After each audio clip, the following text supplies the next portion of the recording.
धवल स्वागत करता हूं किस्से कहानी और किस्मत के नए एपिसोड में। और आज का किस्सा है जो अपने कंधों पे ज्यादा बोझ लेके चलते हैं, फिर चाहे वो सामान का हो या अहंकार का हो, उसका गिरना तय है। जी हाँ दोस्तों, आज उस पे मैं आपको एक कहानी सुनाऊंगा और कहानी का सार बहुत ही अच्छा और दिलचस्प है। कहानी को एंड तक जरूर देखिएगा। और जो लोग हमारे YouTube चैनल पे नए हैं उनके मैं रिक्वेस्ट करता हूं कि नीचे के लाल बटन दबा के सब्सक्राइब करें हमारे चैनल को और उसके बाजू के बेल के आइकॉन को जरूर प्रेस कर दें ताकि आने वाले हर एपिसोड की अलर्ट आपको मिले सबसे पहले। और जो लोग हमारा रिपीट टेलीकास्ट देख रहे हैं फेसबुक पे, उनको बोलता हूँ कि फेसबुक पेज को फॉलो जरूर कीजिए। तो दोस्तों आज की कहानी शुरू करते हैं।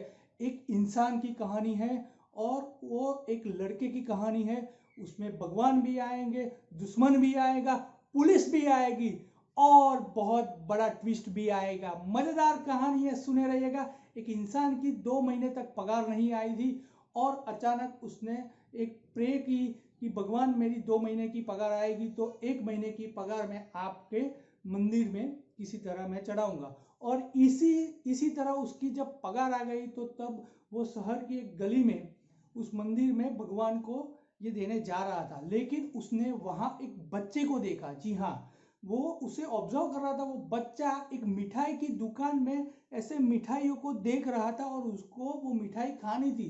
लेकिन वहीं वो मिठाई का जो ऑनर था, मिठाई की जो दुकान थी उसका ऑनर वहां से बाहर आया। वो मंदिर जा रहा था लेकिन उसने देखा कि वो बच्चा ताक झाक कर रहा है, तो उसने बोला कि रोज रोज कहाँ से आप लोग आ जाते हो, चलो हटो यहाँ से। उस बच्चे को बोला। जब बच्चा वहीं के वहीं रहा तब उस दुकानदार ने, जो मिठाई वाला था, वो दुकानदार ने उसे जोर से लात मारा और वो भी उसके पेट में। जी हाँ, वो बच्चा भूखा था और बहुत भूखा था और उसे मिठाई खानी थी और उसी टाइम पे उसने वहां पे उसे लात मारा और उसे दूर कर दिया और वो मिठाई वाला उस मंदिर में चला गया। और वो बच्चा भी रोते बिलखते आगे निकला और उसकी नजर भी उसी मंदिर पे उस भगवान पे पड़ी और बाहर से ही उसने उसके भगवान के दर्शन हो रहे थे और उसने वहां पे प्रे किया। और वो जो इंसान जिसकी जॉब की सैलरी आ गई थी, वो जहां दर्शन करने जा रहा था और जो वो बच्चे को ऑब्जर्व कर रहा था, उसको लगा कि ये बच्चा जिस तरह का उसका व्यवहार है, लगता है कि कोई अच्छे खानदान से है।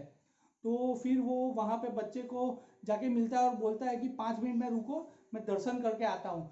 फिर वो इंसान दर्शन करने जाता है और भगवान से प्रार्थना करता है कि मेरी जॉब की जो 2 सैलरी आई थी उसमें से एक सैलरी में आपके यहाँ चढ़ाने आया था, लेकिन शायद इस बच्चे को इस सैलरी की ज़्यादा ज़रूरत है, पैसों की ज़रूरत है, तो आप मुझे माफ़ करना कि मैं इस बच्चे को हेल्प करता हूँ।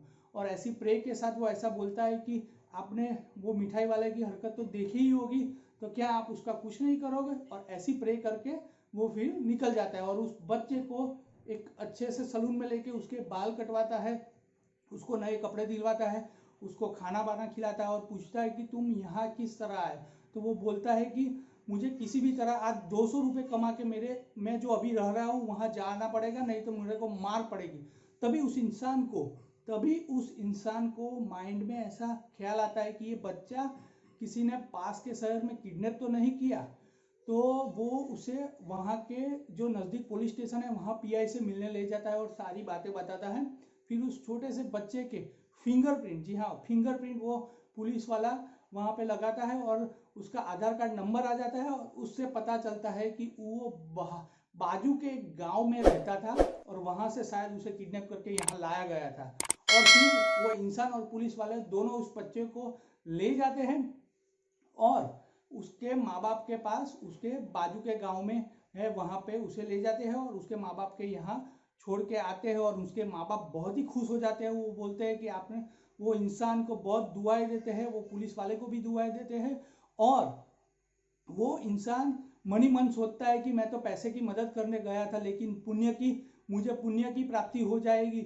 जो इन लोगों ने दुआएं दी है, जो इन लोगों ने मेरे को दुआएं प्रार्थना की है मेरे लिए, वो मिलेगा, वो तो मैंने सोचा ही नहीं था।